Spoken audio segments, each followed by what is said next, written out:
So let's talk about that. Yeah. You've been promoting this pay for performance Nicely said. model. And when we first did it, was all like pay for the You have to say it slowly. It's not a new concept in and of itself, but you really feel like this needs to be across the board, not just obviously for Mediabrands, but within the industry. How likely is that, and why do you think that's so necessary? Well, with all due respect to my colleagues out there, I wish that it were more likely to happen sooner rather than later, but I fear that it will take a while for the others to get there. Because you hear, we mentioned the conferences that we go to, and you hear people there saying, it's so not fair.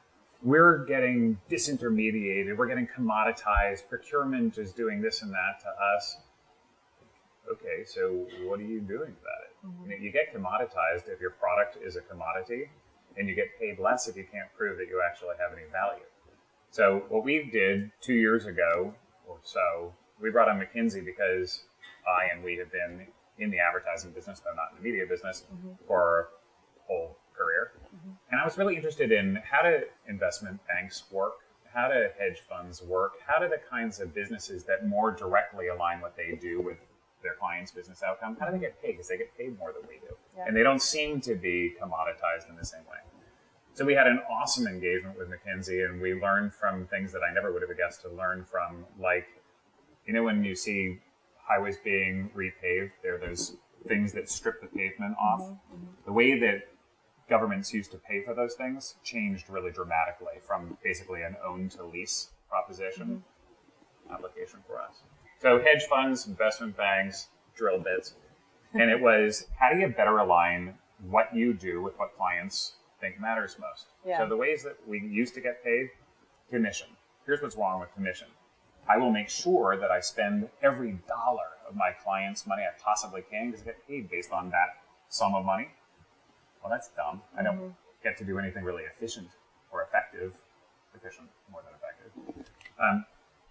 And I also have a bias towards whichever medium has the greater commission rate. So if one of them's 11% and one's 2%, guess what? The 11% seems like a good idea.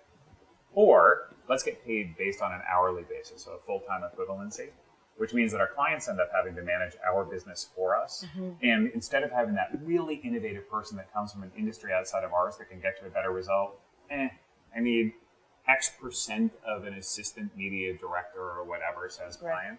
And it also says, I need to keep the maximum number of people employed on your business in order to get paid well. Well, those are not the outcomes that clients are looking for. They're not looking to spend as much money as they possibly can or to have the most people working on their business. Mm-hmm. What they're looking for is to have the cash register ring. What is the biggest pushback you're getting from clients? At the CMO level, for example, where are you having difficulty, bringing them along? It doesn't tend to be at the CMO level. The best places for making it happen are CEO, CFO, CMO next. Interestingly, procurement is probably the hardest place to sell it through, and you would think, well, procurement's all about getting the best value from the agency, so why wouldn't it be a good thing for them? And it tends to be that the simple way that we communicate this with CMOs and above is whatever your KPIs are, your key performance indices, those are ours. Procurement tends to have a different KPI, which means that they are paid their bonuses based upon how much savings they got commodity to commodity. So when you have that conversation with them, they're like, yeah, I'm not really interested. Right. When you go into the marketing or key lead positions within client, they're very much there, but for the conversation we were just having. So they can have but there's a lot of stuff that you won't be able to control. And let's say it starts going south. How can I be sure that you're still going to chef up and execute media plans well for me? Fair question.